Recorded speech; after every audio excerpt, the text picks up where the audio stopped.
স্বামী যদি মারা যায় আর সেই স্বামীর যদি সন্তান থাকে, তাহলে স্ত্রী 8 ভাগের 1 ভাগ 2 আনা সম্পত্তি পায়।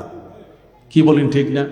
ওরা বলছে ছেলে পাবে ডাবল আর মেয়ে পাবে অর্ধেক।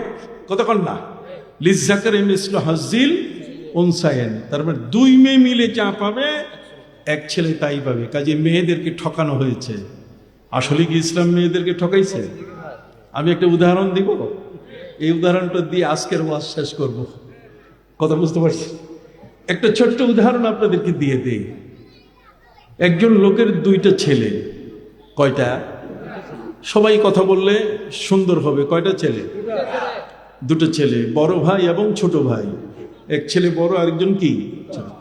দুইজনে ঈদের পরে নানার বাড়িতে যাবে। নানার বাড়িতে যাওয়ার সময় ছোট ভাই আর বড় ভাই দুইজনে বাপের কাছে গিয়ে বলছে, আমাদেরকে পয়সা দাও, নানার বাড়ি এখানে তো কাছে না, আপনাদের এই জায়গা থেকে নানার বাড়ি আপনি মনে করতে পারেন সে গৌরীপুর। কতক্ষণ না ওই গৌরীপুর পর্যন্ত নানার বাড়ি, এটা তো যাইতে তো পয়সা লাগবে। বাবার কাছে বলছে যে বাবা ভাড়া দাও। তো বাবা নানার বাড়িতে যেহেতু 2 ভাই যাচ্ছে, এই জন্য বড় ছেলের পকেটে 500 টাকা দিছে। কত? 500 টাকা দিয়ে বলছে যে এই ছোট ভাই সহ তোমার ভাড়া দিয়ে দিলাম, ও বাস থেকে নামার পরে তুমি ভ্যানে চড়বে, তুমি অটোতে চড়বে, এই অটো সিএনজি তোমার নানা বাড়ি পর্যন্ত নিয়ে যাবে, ওই ভাড়াটাও দিয়ে দিছি। আর এই যদি রাস্তায় কিছু খাইতে চায়, ওই যে পটাটোস, কতক্ষণ না মজো, এই ধরনের যদি কিছু খাইতে চায় তাহলে খাওয়াই দিও, পয়সা দিয়ে দিলাম। আর ছোট ছেলেটার পকেটে 100 টাকা দিয়ে বলছে এটা তোর পকেটে রাখ। কতক্ষণ? 2 ভাই যাচ্ছে, এখান থেকে বাসে চড়ে যখন গৌরীপুর পর্যন্ত গেছে, নানার বাড়ি এখনো যাইতে গেলে সেখানে অটোতে যেতে হবে।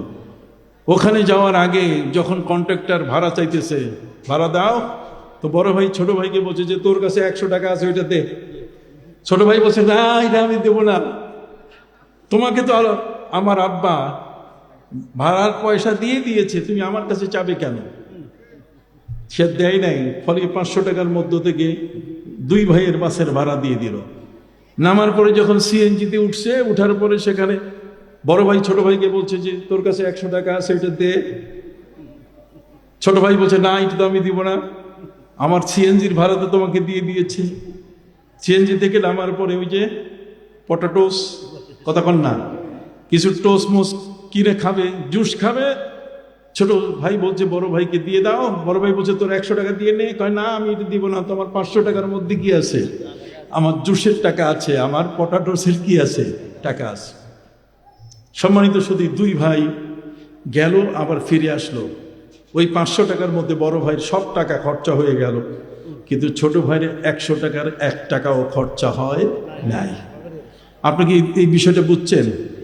বড় ভাইয়ের 500 টাকার যাতায়াত ভাড়া সহ সব কিছুই কি শেষ, আর ছোট ভাইয়ের যে 100 টাকা সেটা কি যাইতে আসতে 1 টাকাও খরচা হয় নাই।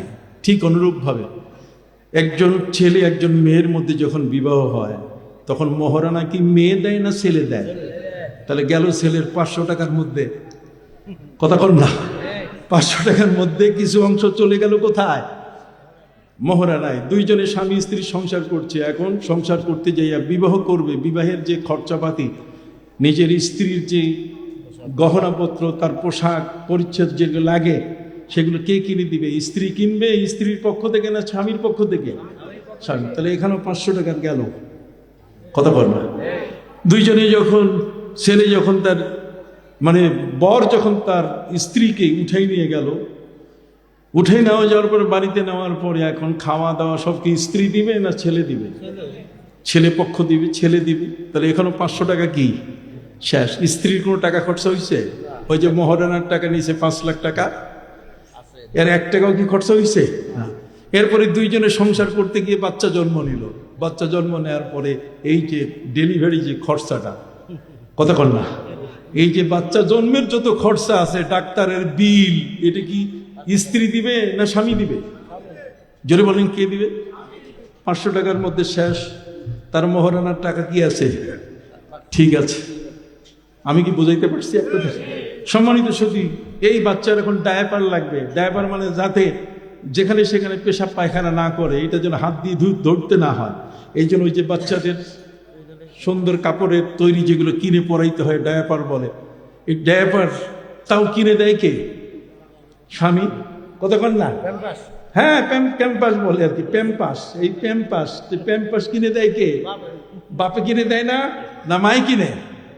এই বাচ্চার গায়ের পোশাক, ঈদের যা কিছু কেনাকাটা সব করছে কে? তাহলে 500 টাকা কি শেষ? 500 টাকার ভিতরেই সব শেষ। কতক্ষণ না, কিন্তু তার 5 লাখ কি রয়ে গেছে। এই জন্য ইসলাম স্বামীকে, অর্থাৎ ছেলে পক্ষকে, ভাইকে একজন বোনের চেয়ে বেশি দিয়েছে। তার কারণ এই বোনের বাড়িতে ভাই সব মিলে যাবে না, কিন্তু বারবার বোন ভাগ্নে নিয়ে সবসময় ভাইয়ের বাড়িতে আসবে, বাপের বাড়িতে আসবে। কি বলেন, ঠিক কিনা? অতএব ইসলাম কিন্তু নারীদেরকে কখনো ঠকায় নাই। আপনারা বুঝতে পারছেন কিনা? হাত উঁচু করে বলেন সুবহানাল্লাহ। এটার নাম হলো আমার ইসলাম। জি জি, আবার মারা যাওয়ার পরে আবার স্বামীর অংশ পাচ্ছে, আবার বাপেরও অংশ পাচ্ছে, সবখানে সে গেইনার হচ্ছে একজন স্ত্রী। কথা বুঝে গেছে? এই জন্য আমি আপনাদের খেদমতে বলেছি, ইকরা বিসমি রাব্বিকাল্লাযী খালাক। ইসলামের সবচেয়ে বড় বিষয়টা হলো যে আগে পড়ো। আর পড়তে গিয়ে একজন নারী যখন 3টা সূরা পড়বে, তখন পৃথিবীর কোনো স্বামী ওই স্ত্রীকে আর কোনোদিন বলতে পারবে না, ওই স্ত্রীকে কোনোদিন বলতে পারবে না যে তুমি আমার উপরে নির্যাতন করছো। সম্মানিত সুধী, সংক্ষিপ্তভাবে আপনাদের কাছে আরো যে বিষয়টা করতে চাই, সেটা হলো একজন স্বামীর ঘর সংসার করছে একজন স্ত্রী।